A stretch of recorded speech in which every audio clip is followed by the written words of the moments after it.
Hi, I'm Talicza. And I'm Rachael, and this is Transatlantic Crime, a true crime podcast that covers stories from each side of the pond. Every week, we will both cover a separate story with a running theme. Disclaimer, this podcast will contain swearing and details that some people may find offensive. If you are of a sensitive disposition, listener discretion is advised. Welcome to Transatlantic Crime. So close.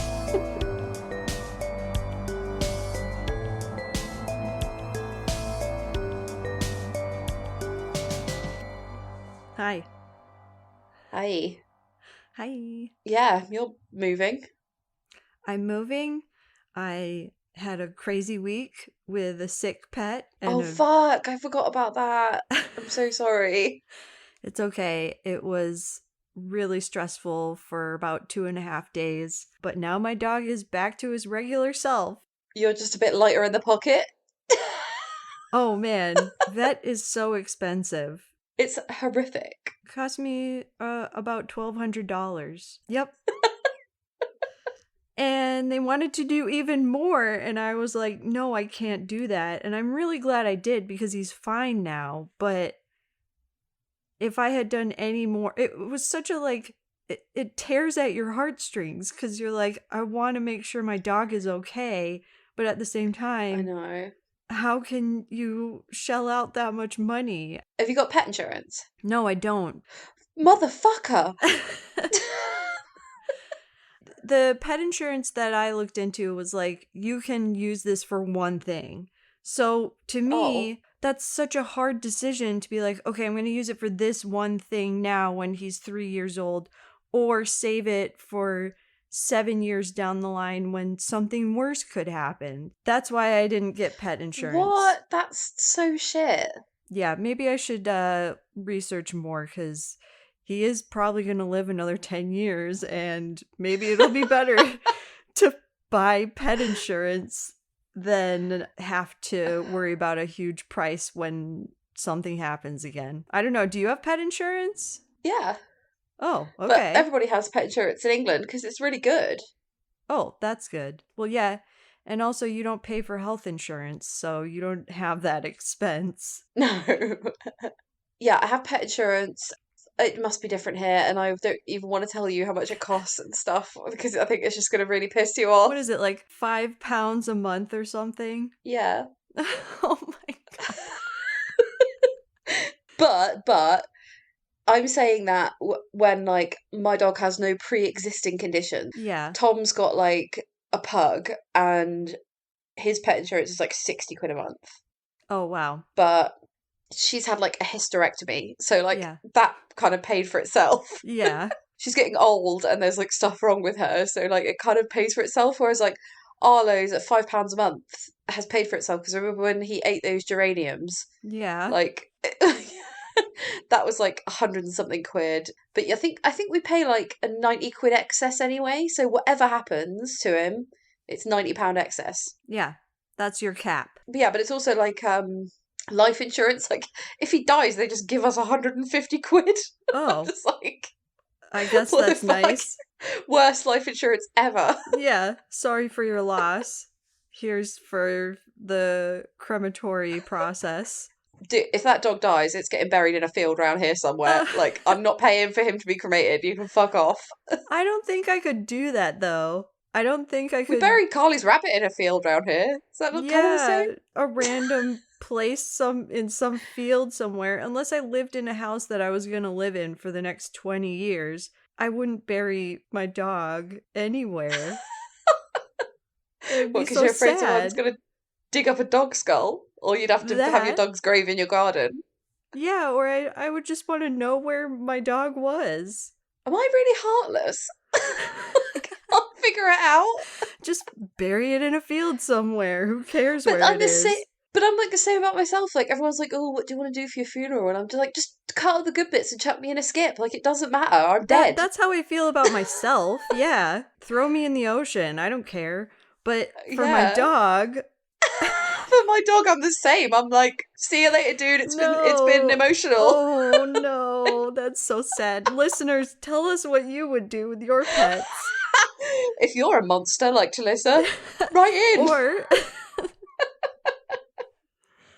yeah, so that's been my week. I've had to think about those kinds of things and being terrified that I would have to worry about something like that. Okay. Also, have you been watching Inventing Anna? I haven't. No, I have actually started watching The Dropout. I am obsessed with her. I'm Yes. obsessed. So Yes. Elizabeth Holmes, Yes. yeah, she ran a company called Theranos. Well, she started a company called Theranos, and she Yeah. got loads of investment from like basically old men who were pervs. All the investors were men I that were don't know. old. The show does kind of give the fact that she was very passionate about what she was doing, and that did come across to the people that she was convincing to invest in her company. Yeah, she is a fucking liar though. She did lie, yes. But Like, fully. you should just watch the show because they present her as like somebody so desperate to I'd love to see achieve how they. success. Yeah, I'm obsessed with the podcast The Dropout. Mm-hmm. There's another podcast called Bad Blood, which is also Yes. about her. So Yeah. she's basically like in the Silicon Valley. She does a startup where she says she can invent a blood test where it takes just a drop of blood to do like 200 tests, which is impossible now. Mm-hmm. Yeah. And It's she's like, crazy. I've found a way to make it possible. And everyone's like, oh my God. Like, Right. and she used to go to Harvard and then she dropped out. So everyone's like, oh my God, she's amazing. Like, and one of the things is she used to speak completely normally. Yeah. And then she'd put like a Steve Jobs like black jumper on. Yeah. And then she starts just speaking like this and being like, hey, I'm the CEO of Theranos.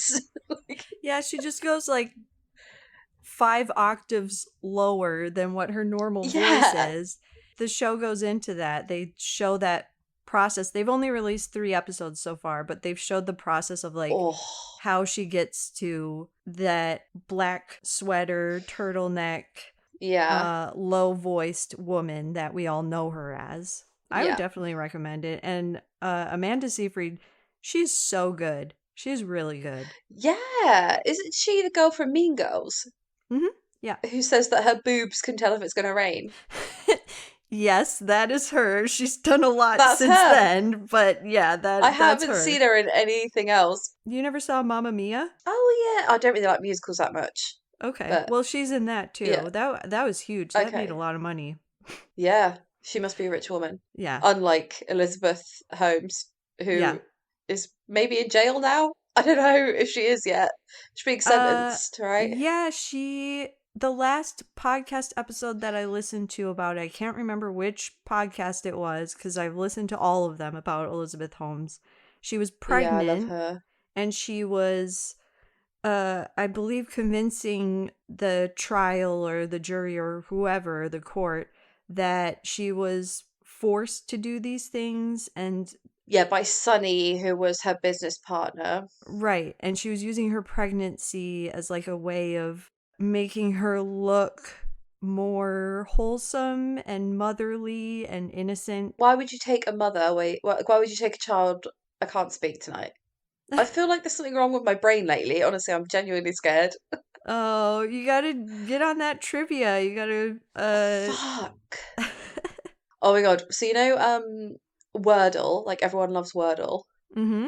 I've just seen one of these things, right, that makes me feel fucking sick. So it's like, when everyone's like, some people did those Scrabble tiles that were like Mummy, Daddy, Little Luke, and like Yeah. Jane or whatever coming off it. Okay. Some Tom showed me today, and I was like, "Oh my God, that is one of the worst things I've ever seen." And it was like someone had printed out a Wordle, but like all the guesses were like, I can't think of 5-letter words. Like, so excuse me if these aren't 5-letter words, but it was like the right word was mummy, Okay. and then above that it was like powerful, strong, Oh, loving, like all this no. stuff. And I was like, oh fuck off. Wait, is it Mother's Day in the UK?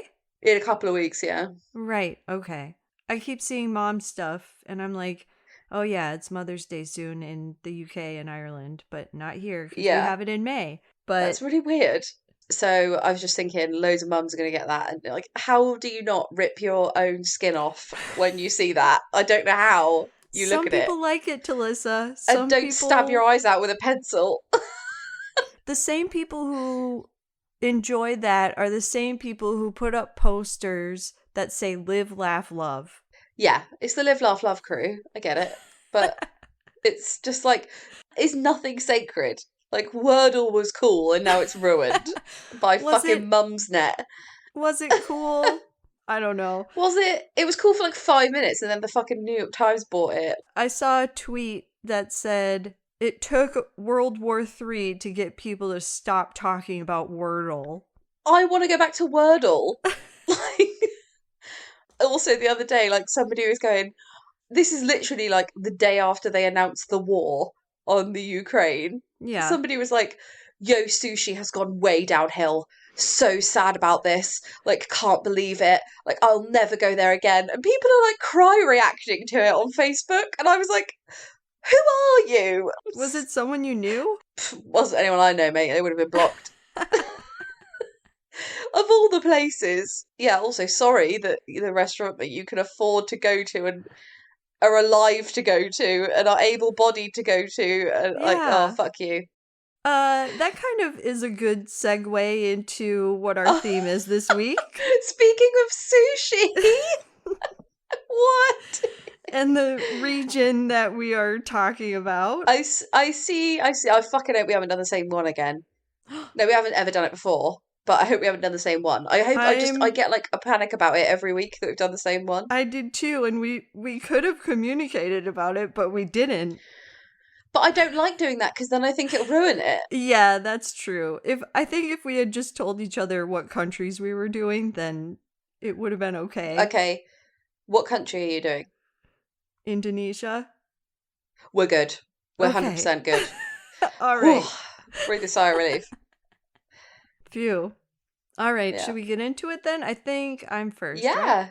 All right. Because of the craziness of this week, I did a very short story, but it's short. I will be reading straight from Wikipedia, Yeah. and you're going to like it. I really try hard not to do that, and I really tried to write it in my own words. But just as a warning, again, I know last week my story was gruesome. This one is gruesome as well. I've just eaten duck. What's You going to did? happen? Duck! Yeah. Oh no. Okay. I got this like green chef box that don't sponsor us, by the way. And it's all like keto diets. There's a lot of duck in it for some reason, Wow. which is delicious, but I feel I a bit think- cruel eating it because they are very cute, but Ducks are everywhere, though. It's not like we have a shortage of ducks. it is a bit like eating rats. Don't say that to me. Let's All just right. move on. Yeah, let's get into it. Okay. Ahmad Sarajee was born on January 10th, 1949, although I read another article that said he was born on December 12th, 1952. So let's just say he was born in the early 50s between 1949 and 1952. Fine with me. Yeah. He was born in Medan, the capital and largest city of Indonesia's North Sumatra province. His father was a self-proclaimed sorcerer shaman, and he was well known in their community. He earned praise and respect for resolving issues within the community, where seeing a shaman or mystic was a regular way of living. And a couple of articles that I read said that that's pretty normal in Indonesia, to go to a shaman or a mystic, rather than sometimes even going to the doctor. So you would go for health reasons, you'd go for psychological reasons, you would go for Like emotional reasons. Divination, like if you want to know what your future is, kind of thing. Yeah, or not even that, like more like, oh, I'm having problems with my love life, will you help me? Or I'm having problems with my stomach, will you help me? All round fixer. Yes.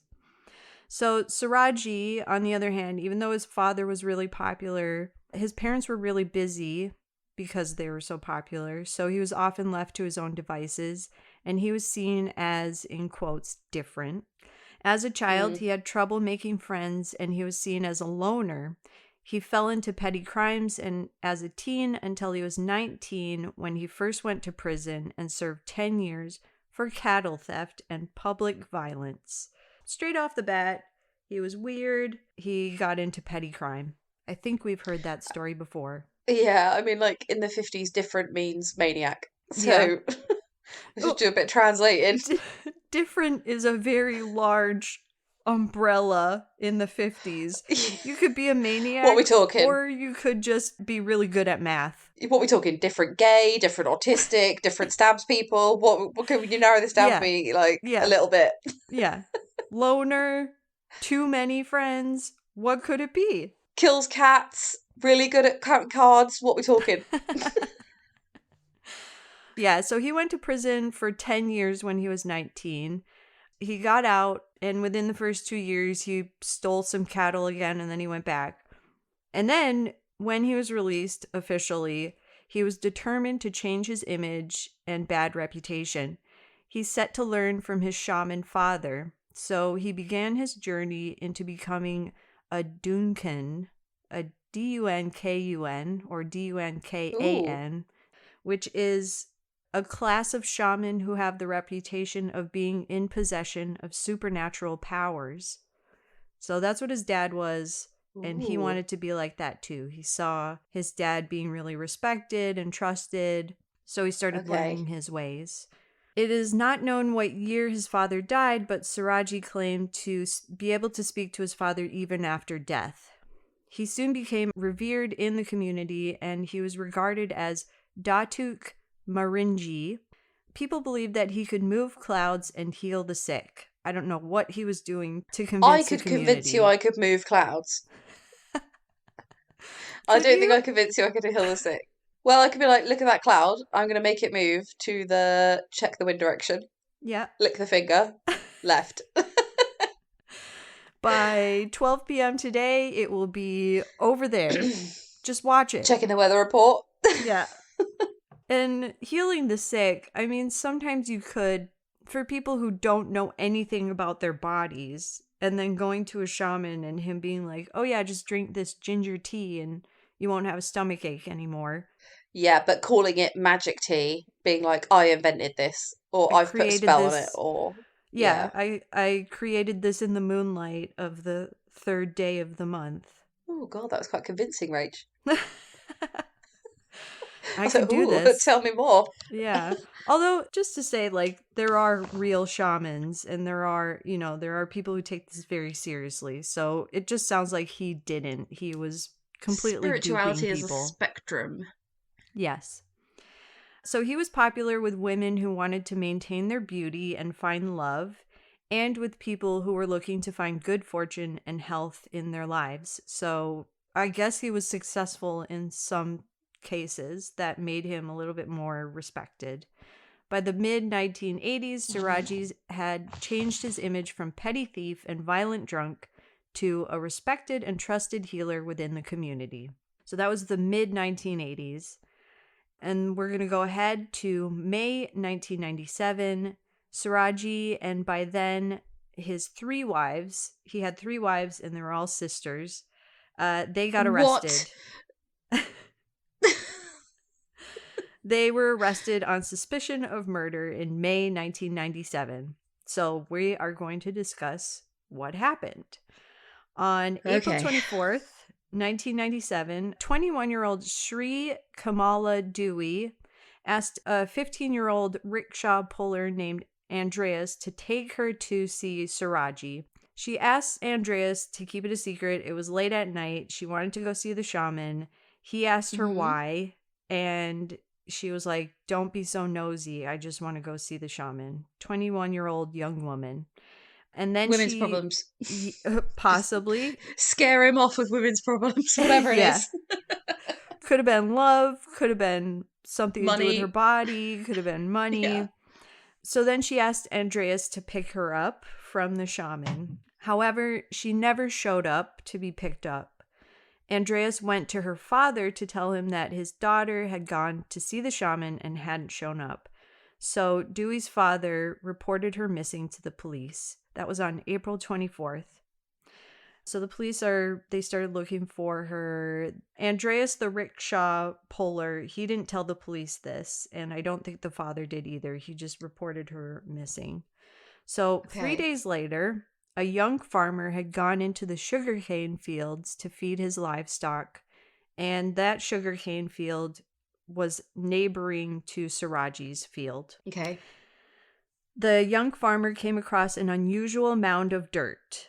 Alarmed, he quickly informed his village head, Sujito, of his discovery.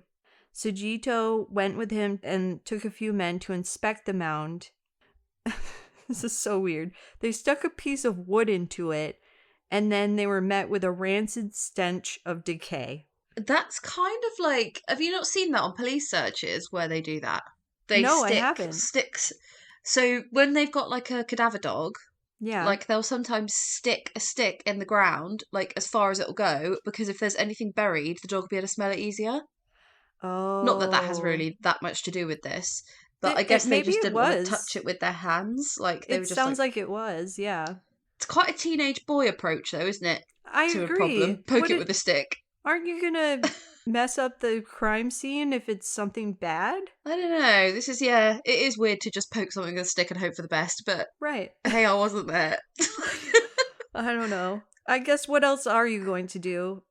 You don't have much I think choice. like when you grab the head of the village, you expect like a bit more of a grand, like Yeah. you're like, he'll know what to do. Right. Exactly. And he's like, get the stick. Yeah. He's like, So I could have done that. yeah. I thought you were going to do something impressive Right. or like solve my problem. Yeah. He must have had the young farmer must have had a weird feeling though to be like, this doesn't seem right. Maybe it's one of those things where everyone knows it's a body, but you're like, oh fuck, Yeah. I don't want to be the one to touch Yeah. it. Like, I don't want to be the one to do it. Oh, I'm gonna grab the village head. He can deal with Yeah. this. It's like grabbing the manager Yeah. to deal with a crappy really- customer. It really is. So Sujito immediately alerted the military, who in return told Sujito to start digging to see what was beneath the mound of dirt. I think we So- all know. Yeah. 6 men, which included Sarajee, who was obviously he noticed all this commotion going on his land, or kind of on his land. He went out and volunteered to help in the discovery of what the mound was. Insert yourself into the investigation. That's on the bingo card. Yep. Yeah. So 2 hours later, they discovered a body. Naked and bloated, the putrefied body of a young woman was removed from the muddy grave. It was Sri Kamala Dewey. 2 hours? Yeah, it took them 2 hours to dig her up. Oh, God. Yeah.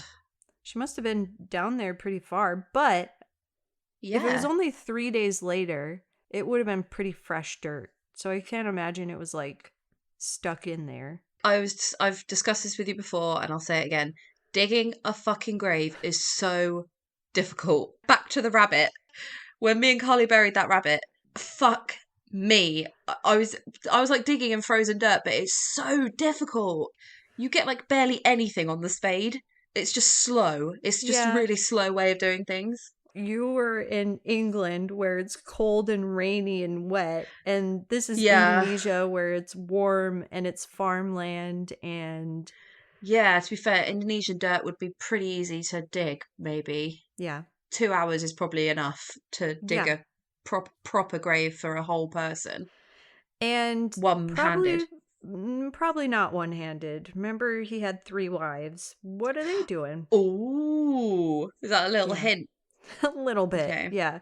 Although I couldn't really find much info on them other than what I will say later. Okay.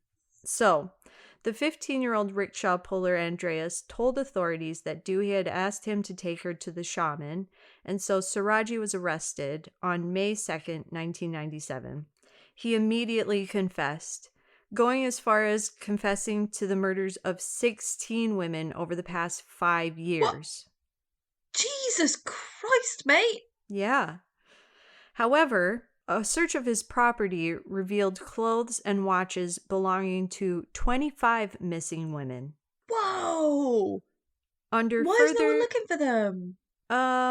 We'll talk about it a little bit. But Okay. it's basically spanning over 11 years. Wow. Okay. So if you think about it, potentially 25 women over the span of 11 years, that's like 2 women or more Yeah. gone missing, which you And it's can hide. 97. Even in the most techie of places, no one's really got a mobile phone. Right. So you're writing letters And in again, 1997. I would imagine that there's a similar mentality of, oh, they're young women, they just ran away, or they had trouble with love and they had to get out of Got here. pregnant and had to go. Yeah. Under further questioning, he confessed to have killed 42 women over the period of 11 years. Sarajee's 3 wives were also arrested for helping commit these murders and to hide the corpses. Oh my God. Yeah. Sarajee explained in his confession to police that in 1986, Sarajee had a dream. He claimed that the ghost of his dead father told him that he needed to obtain, in quotes, this is gross, the I'm sorry to saliva. interrupt you, but whatever you're about to say, fuck you. Like, not you personally, but like, whatever made up bullshit story he is about to come up with. And it purely is bullshit because he says this, but then he says something else later on. Okay. He claimed that the ghost of his dead father told him that he needed to obtain, in quotes, the saliva of 70 dead young women in order to attain invincibility. He needed to do this to continue serving his community as the most powerful shaman and healer. So he was doing it all for his, in quotes, superpowers. I've got a solution. Go to the morgue. Go to the morgue on a busy day. Just be scraping out mouths. There's Yeah. just easier ways. Yeah. There's easier ways to do all this stuff. Excuse me, did your grandma just die? Yeah, can I get a swab? Yeah, do you Like, mind if just go every day. Should be fine. yeah, yeah. I guess there was probably something to do with it being fresh. I'm poking holes in his logic. Left, right, and centre Yes. here. Yeah. And so he began to lure his clients into his strange rituals. When a young female client would come to him for help, he would charge them according to their needs. So he was taking their money, first of all. The price was Brilliant. usually between $200 and $400. What? That's what one article said. I don't know if they were comparing it to American money, like the exchange rate, or They must have been. if it was 200 Indonesian money. What's Because I Indonesian think money? in Indonesia do they have rupees? Rupiah, Rupiah. Rupiah. So Yeah. I guess it is rupees. So I don't know if like 200 to 400 rupees is that's what it was saying. So he was taking that a couple hundred from them. After that, he would take them to a sugarcane plantation near his home and bury them live. They were willingly doing this because they thought it was part of the ritual. Oh, fuck. He would bury them up to their waist, and then once in the ground and unable to move, he would take a cord and strangle them. Oh my God. So fucking cowardly. Completely. And that's what several articles said. It was like once they were in the ground and unable to get away or do anything, then What a ruse. Like, yeah, take your that's money. such a long con. It is. I just feel bad for them too. It's like they're believing Yeah. that he's helping them. Yeah. So okay, it gets gross. Oh, He would strangle them. They would die. Then he would drink their saliva. He would. oh God. I'm sorry. Every week, Rach. Next Every week, week recently. I'll do something different. I promise. He undressed their corpses and then he would rebury them with their heads pointing to his home, so to enhance his magical powers. So, Oh, that's a bit Ed Kemper. yes. Oh. He continued this practice over the next 11 years. So from 1986, when he stated that he had this dream from his dad, until 1997. When there was a dry spell of female customers, Sarajee would search for sex workers, convincing them to stop by his home and help him perform a strange ritual. And that could probably explain the reason why they didn't notice that 40 people had gone missing. Because That's, yeah. really, they probably weren't looking for the sex workers. Right. That's very true. So that's what he confessed to police. They continued to search his home and the grounds and the land. Police unearthed 40 corpses on the plantation, victims Shitting ranging in hell. age from 12 to 30 years old. And while 80 local families had reported missing female family members during the span of his killing rampage, he and his 3 wives were only charged with 42 counts of murder. His wife was charged as well with 42 counts of murder. Also in Indonesia, they do have the death penalty. They fucking do. They'll kill you for doing drugs. Yeah. Yeah, don't fuck around. So in his testimony, where more than 100 people had packed into the small courtroom, while as many followed the proceedings outside on a television screen, Sarajee said that he was never ordered by his father to kill, but admitted that he had killed those women to achieve his target of sucking the saliva of 70 dead women sooner. Oh my God. Yeah. Also, women, they're 12. I don't know what, like, he counts as a woman, but, like, a 12-year-old that you have, like, made it Lured. impossible to even fight you Yeah. and have lured into your fucking den of iniquity. They're not women. Like, you're gross. Yeah. The court presented his confession that he had stated to police earlier in the few months before, where he had also said that murder was, in quotes, an easy way to make money. He said, "If I just robbed people, I could get shot or put in jail. But this way, people came to me. I took their money, then I killed them." That's what he said in one of his confessions to the police, and they brought that to court and used it as like a point of like, you're not innocent, even though he said he was innocent. Okay, well, my argument is if you're the fucking spin doctor or whatever that you say, not spin doctor, what is he? Shaman. That you say you are. Yeah. Spin doctor, what am I fucking on?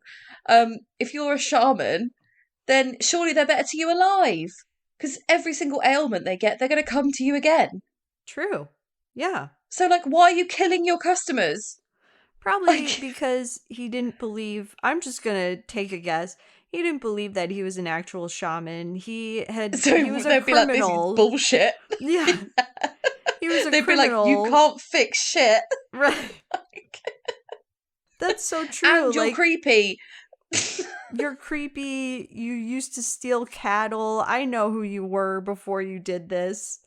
Yeah, maybe they only went to him because the other guy was busy.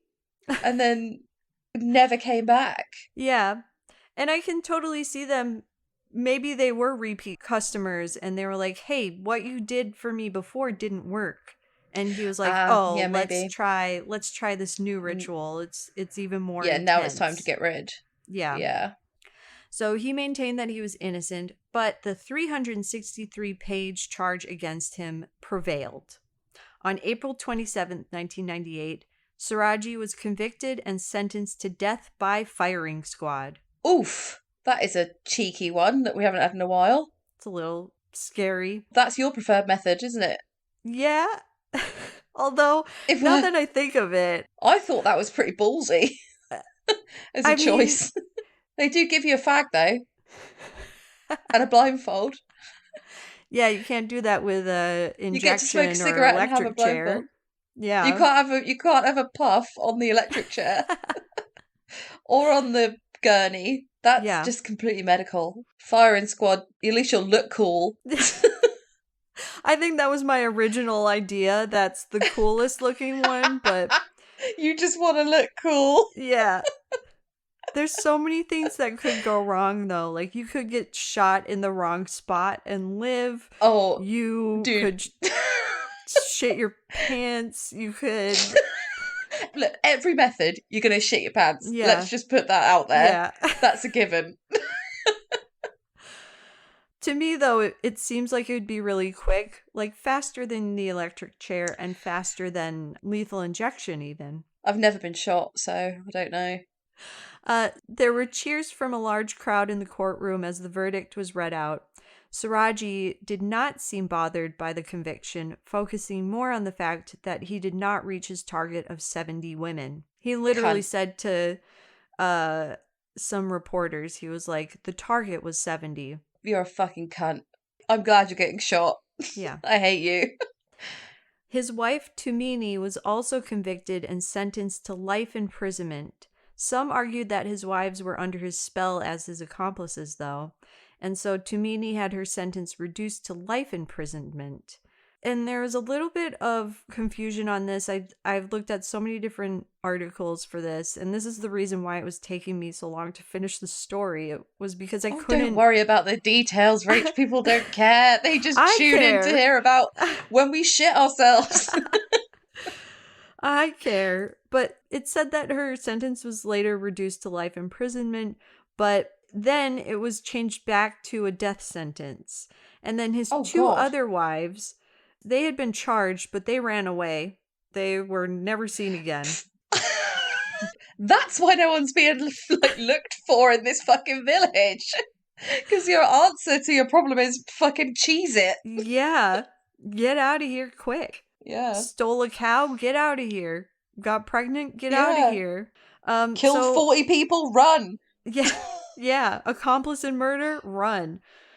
Yeah. So, although Sarajee's lawyers attempted to appeal his conviction, Sarajee, 10 years after the conviction, was executed by firing squad on the 10th of July, 2008, with Tumini alongside him. Oh my God.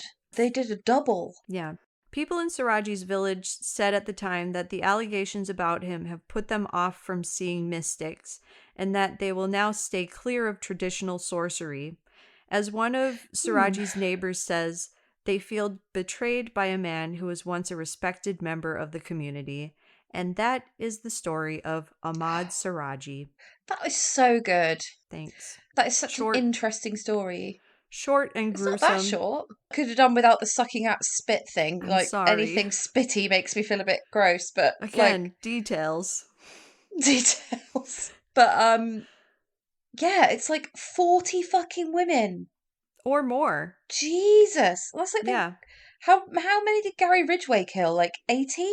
Do you know what I was about to say? Fucking Tim Burton. Why am I incriminating Tim Burton? I meant Ted Bundy.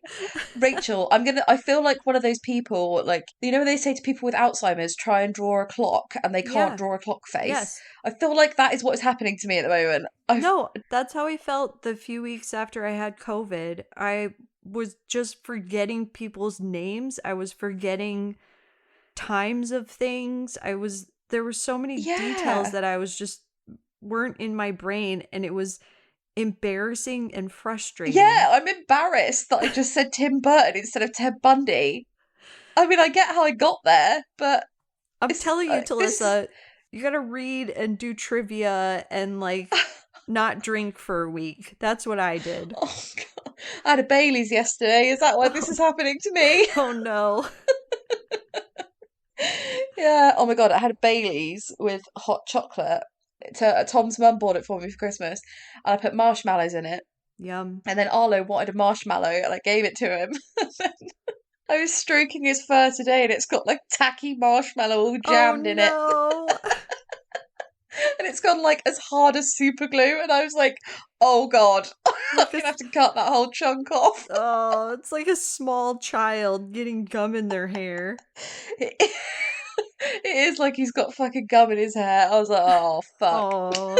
That's totally my fault. Yeah, it was good. We were watching we went into a bit of a Guy Ritchie hole. We were watching nice. Lock, Stock and Two Smoking Barrels and Snatch, which fun bit of trivia. Yeah. Do you know who was in Lock, Stock and Two Smoking Barrels? Sting. Was he? I didn't even let you guess. Sting. I wouldn't have guessed that. Sting is the guy who makes the bet in Lock, Stock and Two Smoking Barrels, the really good looking one. Oh. His dad is Sting, that owns the bar. I was like, Tom, that's Sting. He was like, no, it isn't. I was like, fucking is. And I had to look it up and prove it, but it is. And also, if you like Red Dwarf, Cat from Red Dwarf is behind the bar. I don't know. Danny Jules. I don't know who he's that called. is. That's for the English people out there who watch Red Dwarf, which is the nerdiest program ever. They used to show Red Dwarf on PBS here for our American listeners. They. Yes. It was on like I'd love very to late at know. night. I'd love to know if there's any American fans of Red Dwarf. I only know it because of that, because of PBS and me staying up Okay. late and catching it. But that was when I was like 10 or 12. So I don't know It's anything a about little the bit show. rude, isn't it? Yeah. You feel like you shouldn't be watching it. Like it's got like some adult humor in it, like kind of Which thing. is totally the MO of like late night PBS. Like, ooh, it's a little bit rude. That's like Channel 5 in the UK. Like Stephen Merchant on the Ricky Gervais show makes a joke that like that late night Channel 5 films is always like an erotic thriller called Illegal Briefs about like a woman who like is a lawyer and she has to get a murderer off, but like they end up banging and like stuff like that. Well, PBS isn't that. Their idea of something like rude and edgy is like at most Red Dwarf. Oh, well, I love that show. My dad used to watch it. We used to watch it with my dad on a Sunday because he was hungover. And my mum was like, "Did you do anything today?" And we were like, "Watch Red Dwarf." And my dad taught me how to roll a cigarette. And she was like, "That's great." Wonderful, wonderful parenting. She was like, "Fantastic." Same time next week, Brian. Okay, right. Aw. So memories. So we didn't do like today on the way back. Me and Tom went to a car boot sale today.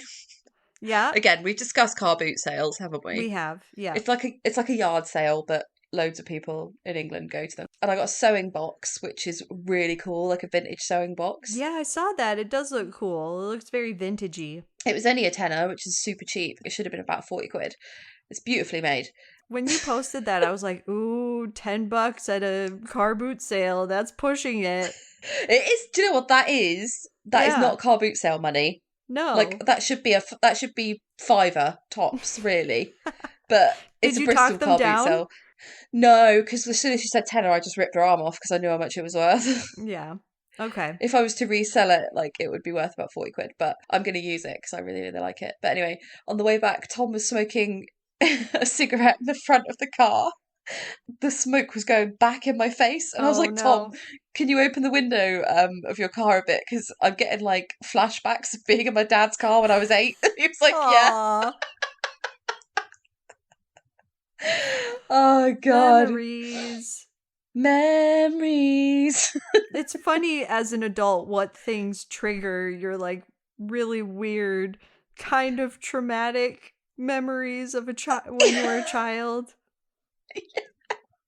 Definitely And I unhealthy things that have happened.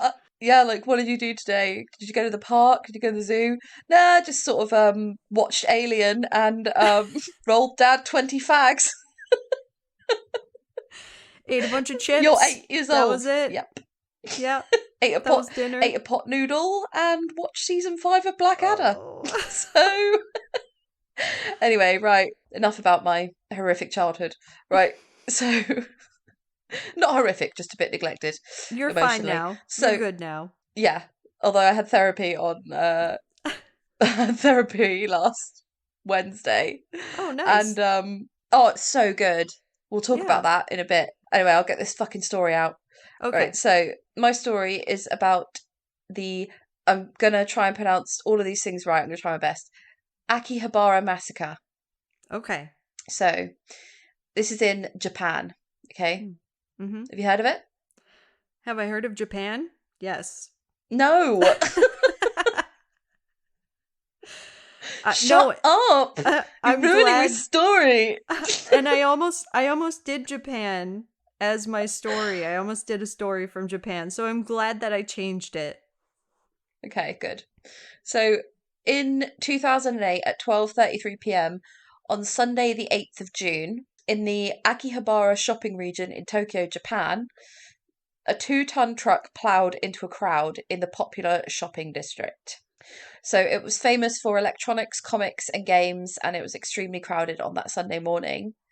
This happened on the crossing of Kanda Myojindori, which was open to traffic that day, and Chowdhury Street, which was pedestrianised as it always was on a Sunday. So it's like a crossroads. Mm-hmm. But they block off one way, so it can only be people. Right. So the truck hit 5 people because it ran a red light. There was supposed to be no traffic at all, basically. Yeah. Shocked onlookers ran to help the injured, and then the driver got out of the cab and started stabbing at the shoppers. Oh my gosh. So he stabbed at least 12 people while screaming. Police started to chase. Yeah. This is how fucking efficient, though. The police started to chase him and cornered him in an alley. He was held at gunpoint and told to drop the knife. This attack started at 12:33, and at 12:35, they had him pinned down on the floor. Wow. Good job. Yep. So efficient. Yep. They do not fuck around. So, just 2 minutes later, and about 600 feet away from the truck, he surrendered because he was pinned to the floor. Okay. Then 17 ambulances arrived. Wow. It's because they have so little crime. Yeah, they're ready. So it was just like, what the fuck? Yeah, no one's busy sorting out a crime elsewhere. So 17 ambulances arrived very quickly at the scene and tried to keep anyone that they could alive. 5 of the people went into cardiac arrest at the scene. And whilst initially it was thought that just 2 people had died, as the day went on, more people succumbed to their injuries and the death toll ran to 7. Wow. So after the autopsies, it became clear that 3 victims died by being hit by the truck, and then 4 were fatally stabbed. The people that died that day were Kazunori Fujino and his friend Takahiro Kamaguchi, who were both 19. Aww. Katsuhiko Nakamura, who was 74. Wow. Naoki Miyamoto, who was 31. And Mitsura Masui, 33. And Kasahiro Kiowa, who was 47. And they were all men. And then there was one woman that died who was called Mei Muto, and she was 21. Oh. So the victims ranged in age from 19 to 74. Yeah. The man the police had cornered after he murdered 7 people was 25-year-old Tomohiro Kato. So a bit about him. He grew up in a suburban home in Honshu, which is the main large island of Japan. And he was born on the 28th of September 1982. He got fantastic grades and was brilliant at track running. His dad worked in finance and earned really good money, and this meant that Kato went to prestigious schools and was president of the tennis club in middle school. Wow. But things started to go downhill when he started high school, and he became violent at home. What happened? What happened in your life? Testosterone, I think. Also, his parents weren't very nice to him. He was unpopular at school, and his grades then dropped dramatically. He grew to hate his parents as they pressured him to do better at school. Once, when his homework wasn't done to the standard that they wanted, they made him eat scraps of food from the floor as a punishment. No. And I know, and then that's really fucking humiliating. Yeah. And then neighbours also reported seeing him stood outside for hours in the bitter cold as another way of reprimanding him. Oh, man. So basically, as soon as he started to get bad at school, they were like, we fucking hate you. And then obviously that just made it worse. So intense for a teenager. Yeah. I mean, I don't remember my parents ever checking my homework. Really? Did yours? Oh my gosh. My parents Really? It was stressful. Yes. Wow. I never knew that. Yeah, it was like, oh, I got a B. Why didn't you get an A? That's so fucking shit. I know. And like, I was terrible in math, but there was such stress for me to be good at it and be good at everything. And oh my god, your parents had 9 kids as well. Like, how the fuck do they keep tabs on you? Well, they did. I was the oldest too. I was the oldest, so I had to. I suppose so. You have to be the example. Yeah, and that's what I heard at least once a week. You have to set the example. So that was mine. You're talking about your childhood trauma. That was mine. I know. Oh my god, I'm so sorry. Also, like, I'm the youngest, so I didn't have to do anything. Yeah. Whereas, like, you're the oldest, so you had like the fucking microscope on you, probably. Yeah, well, I would say my other siblings had similar. It was, we all Yeah. had like, you need to do well in school, you need to go to college and get a degree, you need to Yeah. achieve all of these standards so that Yeah. whatever, you can have a good job and make money. I don't know. Yeah. Well, you are like a perfectionist now as well. Yeah, So I but guess that kind the of thing shows. I'm not saying it's a good thing because you put pressure on yourself, which is hard. yeah. Well, you put pressure on yourself and you also fall into this belief that like nothing is good enough. So Yes. you And that's horrible right. Yeah, exactly. because you tried really fucking hard. I did. I'm sure you tried really And hard all the time. yeah, and on top of that I was a third parent taking care of 8 other Yeah. children. So it was like do well Fuck in that. school, do well in all aspects of life, and nothing was good enough. I'm really shocked you haven't driven a truck into people. Like, fuck this. No, it's just gave me crippling self-doubt for a long time of my Jesus. life. You're a really nice person for somebody who had to put up with that shit. Everyone has shit in their lives. Yeah. Yeah. Wow. Okay, so he failed his entrance exams for university. This has So just I'm turned sure they won't into a have. therapy session. Like, you're talking about It your always does. childhood rolling up cigarettes for your dad. I'm talking about my crippling It was self-doubt. the 80s. Like, what you? Of course, it was fucked. Yeah. So he failed his entrance exams to university, and then he decided to train as a mechanic. Okay. I bet his parents were probably disgusted with that. So, Yeah. but through Why this, aren't he you got a a temp doctor? job. Yeah. So through this, he got a temp job at an auto parts factory. Okay. But it was just a temporary job. So he was told that he wouldn't be needed at the end of the month, but that Oh, wasn't shit. because he was bad. It was just because it was temp. So Right. Yeah. it wasn't because he was bad. But in 2006, so this jumps about a bit, but Mm-hmm. this is important. So in 2006, when he was 22, he was depressed and deeply in debt, and he believed that his family had given up on him. So Kato tried to kill himself by driving his car into a wall, but he wasn't successful. Jeez, that's not a successful attempted That's a warning suicide. sign. But it's also like, Like, Rachel, you're like, God, you can't even do that right. no. No, I mean, like, why would you choose that? Like, I know. It's at not the worst, best. it's gonna cause disfigurement or Yeah, you're gonna fuck your legs up, yeah, something like that. maiming. Yeah, And also, you're already deeply in debt, so you're just gonna fuck your car up right. and need a new car. That's Yeah, I don't think true. he didn't think this through. Like, he's only Oh, 22. Like, he's not thinking yeah, this through properly. yeah. So on the 5th of June, just 3 days before the attack, Kato was at work and accused people of hiding his work clothes. And I kind of see how I'm in no way defending him, obviously, but I Sure. kind of see how his brain worked here because he like panicked and he left work immediately. Okay. And he thought because he couldn't find his uniform to start his shift, he was going to be fired. Okay. So he like just ran off, Understandable. basically, which has been my reaction to a lot of things. If Just I run can't, off. like once I went for a date and I went to open the door and I went to open it the wrong way, like, you know, and it's like a push and you pull or whatever. Yeah. I did that twice and I just ran. And I was like, if he saw me, I'd look like a stupid cunt. So I just ran. No. And then I just blocked him and never spoke to him ever again. Can you imagine that poor guy? I don't even know his name. I don't remember him, but Oh. I thought I'd made a fool of myself at the date, so I just ran away.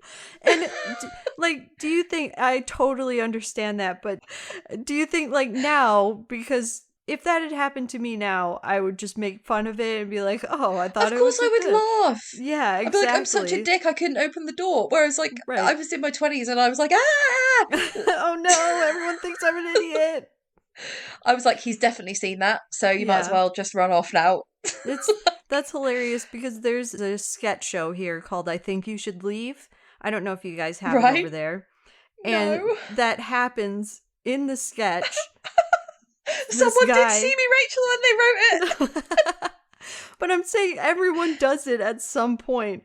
But anyways, this guy has a job interview in a cafe, and I'd die. as he's leaving, he pulls the door and it says push on it, and Yeah. the his potential boss is like, "Oh, you have to pull, not push," or whatever. Yeah. And he just continues to pull No. and pull, and that's what the sketch is. It just gets more and more intense as he's like staring. He's like, "No, I was here last week and it does both." And he's just to like Oh, prove his God. point, he's pulling and pulling, and he's like drooling and staring intensely at the boss until he like cracks the door open, and that's it. Oh my God. Just punches the glass. Yeah. Crawls out. Right. Yeah. I'll show it to you when you're here. It's funny. That's like the opposite of my reaction. Yeah. Like, he goes in harder, I just ran off. Yeah. Yeah. I know. It's like two ends of the spectrum where you're like, you're going to prove yourself or you're just going to run away. They're both embarrassing. Fight or flight. Yes. They're both Yes. embarrassing. Yeah. Okay. So, yeah, so he was like, fuck, somebody's hidden my work clothes. Okay. Which makes me think that maybe he got a bit bullied or something. Mm. To think someone's hidden it Yeah. rather than like you forgot it or It I was don't know, misplaced. someone's just taken it by Yeah. accident. Yeah. Right. So he seems like a bit paranoid. So his workplace later said that they wouldn't have cared. Like that wouldn't have been the case. They would have just given him some more clothes. Aw. But to be fair, after the fact, you can say whatever you want. Yeah, that's So- very true. Yeah. And there was no need for this. So 20 minutes before the attack, he posted on a website called Extreme Exchange Revised, Okay. which I've never heard of.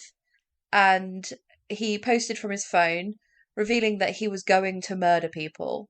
Mm. So the first message read, "I will kill people in Akihabara, have a vehicle crash, and if the vehicle becomes useless, I will use a knife." Wow. So he literally said exactly what he was going to do. Yeah. Others read, "If only I had a girlfriend, I wouldn't have quit work."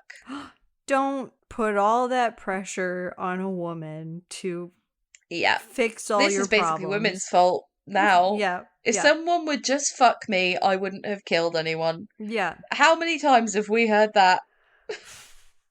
He's basically an incel. Yeah. So I would never have become addicted to my mobile phone. Mm. Anybody with hope couldn't possibly understand how I feel. And I don't have a single friend, and I won't in the future. I'll be ignored because I'm ugly. I'm lower than trash because at least trash gets recycled. Okay. So his self-esteem is just shot to fuck, obviously. Yeah. But you also, when you are, it's like he's blaming himself, but he's also blaming everyone around him. Like, oh, I can't get a girlfriend. Yeah. No one will be my friend. So, Yeah. It's like work on yourself, then right. people might be your friend or Yeah. want to go out with you. Accept yourself. Love yourself. Love yourself, Kato. Don't Yeah. do what you later did. He later said that he posted those messages hoping that someone would call the police and stop him. But Okay. obviously it's just a forum, so everyone's thinking, okay, you're a maniac, I'm just going to ignore Right. you. But again, putting it on someone else to fix your Yeah. problem rather than Yeah, you you're just right. going to seek help. Yes, you are right. He's like, yeah, someone should have stopped me. No, you should have stopped you. Yeah, right. Yeah. So he was witnessed stabbing a woman by the police and they had no other suspect. The words, Rachel. Suspects. Subjects. Subsister. I think we both need naps. I need a new mouth. So initially, he was arrested on suspicion of attempted murder because they saw him stab a woman who later survived. Okay. So that was what they could hold him on initially. But then he was then held in custody on June the 10th at the police station in Tokyo. And then on the 20th of June, he was officially arrested for the 7 murders and was sent for a psychiatric assessment. However, the Tokyo police believed he was completely capable of standing trial. They just wanted their case to be watertight against him. Okay. That makes sense. yeah, so they were like, we know that you're completely like fine, but if we don't have a psychological assessment, then you could potentially just pop that out during your Right. defense. So Yeah. during this time, he was really cooperative, but he was unapologetic and he Mm. cried throughout the investigation. Mm. So I think you kind of nailed it when you're like, he's just really like selfish and like it's everyone else's fault that I'm in this situation kind of How thing. old is he again? He's 25. Okay. So when they searched his house, they found a lot of knives along with their receipts and a club. The knives were bought 2 days before the attack from a military supply shop. Okay. Kato spent about 20 minutes in the shop. He also bought a baton, like a police baton that, Yeah. like, I don't even know if American people have, like, do American police have them? It's basically a stick that you just fucking hit people with. Yeah. I think the cops here have the one where you like pull it out. Oh yeah, I think we have similar. Yeah, he bought that, and he also bought a pair of leather gloves, which Why? is that's clever because when you stab somebody, Yeah. if there's blood on your hand, you lose grip of the knife and it cuts your hand. Oh, But I did leather not gloves know would that. stop that. Yeah. So I've never stabbed anyone, just to reiterate. No, that's actually I know I seem interesting. like the Like, type. it's interesting because do you ever think about like if somebody breaks into your house and you have to defend yourself? My automatic Yeah. thing is like, I'm going to run to the kitchen and grab a knife. It's interesting to think if you were ever going to use that as self-defense, that's what might happen. Yeah, because that's why they always look for if somebody has been stabbed, they always like check the local hospitals because if Mm, somebody's come in with a wound on their hand, yeah. it's usually where a knife has slipped and stabbed them, like Oh, sliced their wow. own hand, because the blood made it slippy. Yeah. Duly noted. You're probably better with a bat. Yeah. So again, haven't batted anyone to death yet. So yeah, there's CCTV from him in that shop showing him laughing with the salesman and Mm. making stabbing motions. Oh, So no. he seems okay.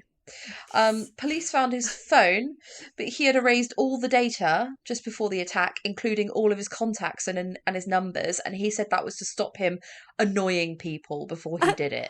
Oh, what? He's I'm such a like sorry. fucking martyr, isn't he? He's like, woe is me, like nobody Yeah. likes me, like I'm not gonna call anyone because I'll be annoying. Yeah, you fucking sound it. So um he also sold his computer the previous day to raise money to rent the truck. So he rented that truck. This is definitely planned out that it's not like it was Exactly. a irrational like, "Oh, I'm going to get fired from work. I'm just going to hop in this truck and go for a drive." He planned it all out. Yeah. Yeah, because earlier Carly was like, oh, what story are you doing? And I said, I'm doing a thing about this Japanese guy, and he just went crazy. But actually, he didn't just go crazy, did he? No, he was He planning fucking bought this. knives pre-attack. Yeah. He was in the shop for like 20 minutes. He bought a pair of leather gloves. He erased all of his phone shit, sold his computer and got money and had to rent a truck. So Rented a yeah, he didn't just truck. go in. He did not go insane. He filled out Yeah. quite a bit of paperwork. Like, Yeah. I've never rented a car because it looks like too much trouble. It is. You have to like Uh, go to the thing and hand over your license and pay Wait, and yeah, wait. have a credit card that actually Yeah. works. Yeah. So like I was gonna just look at Japan in general. Like it's a very safe country. It's got a very Mhm. low crime rate. So in 2011, I know these are quite old statistics, but they haven't really changed. Its intentional homicide rate was zero point 0.3 per Wow. 100,000 people, while in compare that to America, it's No. 4.7 per Don't 100,000 people. don't do it. You don't need to So it's compare. wait, this is maths again. No. It's a lot. It's more than it's more than 100 times Right. worse in Yeah. America. Yeah. Um, and it's the figures are similar in France and England. Like Japan beats France and England by a country mile. Mhm. It's 100 times safer. Um, I would also, I mean, I'm going to argue a little bit to that comparing it to America. yeah, Japan is a tiny, tiny country compared to America. So whatever is happening in America is going to be 10 times worse than a tiny country. You could argue that if it's a smaller country, it has less cities and crime rates are worse in cities.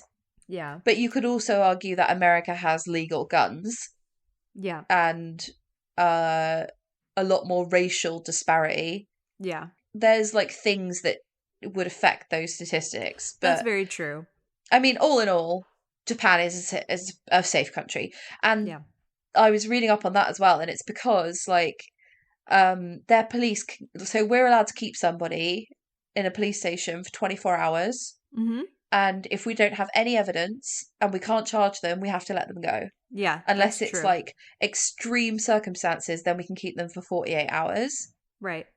But in Japan, they can keep you for 23 days What? and they're allowed to like they just beat you. Like they're allowed to beat you up, like they're allowed to do whatever. So Yeah. I think people think I ain't gonna get away with this. No. Like I'm not generally. gonna bother. Yeah, it's not worth it because I am gonna get the shit kicked out of me in prison. Yeah. Like Yeah. the incident made headlines all over the world and it shook the confidence in the Japanese public. So they closed the road. The closing of the roads in that area on Sundays was reviewed after 35 years of being in action until they could review how safe that really was. Okay. Because by closing that road, they've just given you like a straight run through a public highway if you want it. Do you see what I mean? I suppose, but you can never, I mean, no matter what safety precaution you do anywhere, if there's some crazy guy who wants to drive a truck through a crowd of people, it's Gonna gonna happen. happen. Yeah. Yeah, I mean that's kind of my like that's my attitude, but yeah. But they felt like they needed to reassure Yeah. Right. the public, so they That did makes sense. everything they could. Right. His parents went on TV and publicly apologized for their son's actions. Oh, That doesn't often happen, no. but it is almost definitely a bit your fault. So Yeah. disturbingly, the massacre was live streamed on IBM's Ustream. Oh, Have you heard of no. Ustream? I think so, yeah. I've never heard of it. So I'm going to sound like a million years old now, but it's like apparently it's a digital tool where you can create your own TV channel and people can interact back with you. So it's a bit like, oh, what is that? Twitch? That's what gamers Oh, use, yeah. isn't it? Right, yeah. Yeah, so it's a bit like Twitch or like just a live stream basically, or like Yeah, it's YouTube just Live live or Instagram streaming. Live. Right. So at its peak, it had 10 million viewers per month. So it was really popular. And the stream of the murders were watched by between 1 to 3,000 people. But Wow. luckily, the recording was never saved. That's good. That is so lucky. Yeah. So the attack was labelled in the media as a growing epidemic of Kiriru, which means acts of rage committed by Tokyo's alienated youth. Others blamed Otaku culture as the answer for this awful crime. Japan is traditionally family orientated and focused on hard work and community. Otaku culture is thought to be an offensive word because it refers to people who are obsessed with gaming, manga, and other hobbies rather than their family. Okay. So, you know, like there was that story about those gamers that they went to a gaming cafe and they just left their baby and their baby died. Yeah. Like stuff like that. Like they're Right. like, if you could just get involved in the real world again. Because I feel like Japan. Well, yeah, maybe you were about to say what I was going to. In Japan, there's no like in between. It's like you're either Yeah. family, hardworking, that's it. There's nothing like less or not less, but like you're looked down on if you're not achieving those things. I think like 700 years ago, it was very late that it happened to Japan fast, didn't Right. it? They famously weren't invaded by anybody. And they had a feudal system until like 700 years ago. They were like riding around on horses and like samurai and Right. very like traditional. And then all of a sudden, the world like hit them. Yeah. And then World War II their country happened. just modernized like overnight kind of thing. Yeah. And they feel like it's ruined their culture, which I kind of get.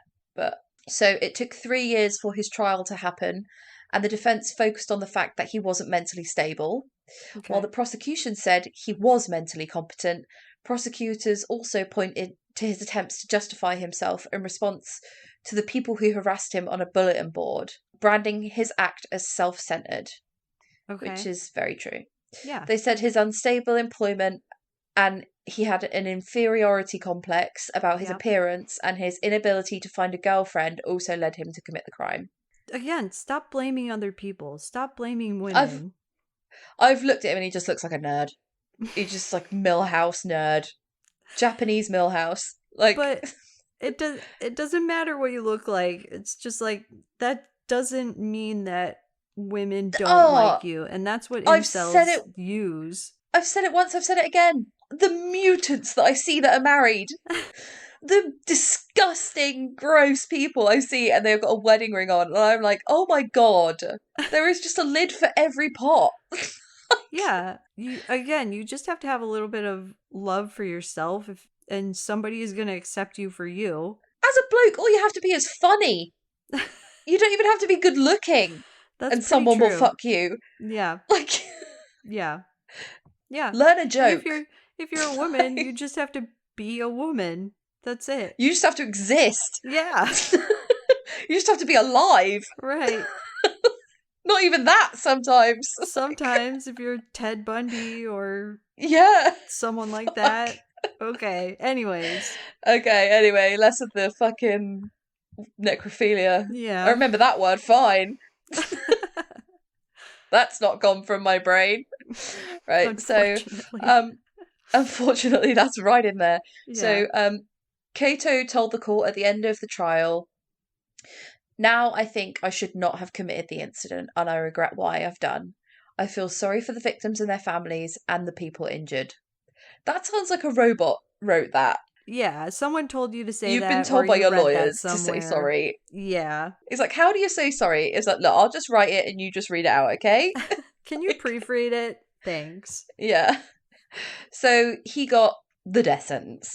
Wow. Like, Okay. in Asia, they don't fuck about. They'll fucking kill your ass. So his death sentence was finalised, but it took a long time. So it was February 2015 before it was finalised. Oh, wow. And the Supreme Court said in its ruling, I think this is obviously he's had loads of appeals and stuff, because it's like the Supreme Court said in its ruling that he was motivated by rage after being harassed on an internet forum he had become engrossed in. He is yet to hang for his crime. That's what they do in Japan, they hang you. Wow. And that is the story of Tomohiro Kato. So he's waiting to be hanged. Still. Yeah. Wow. Yeah. Okay.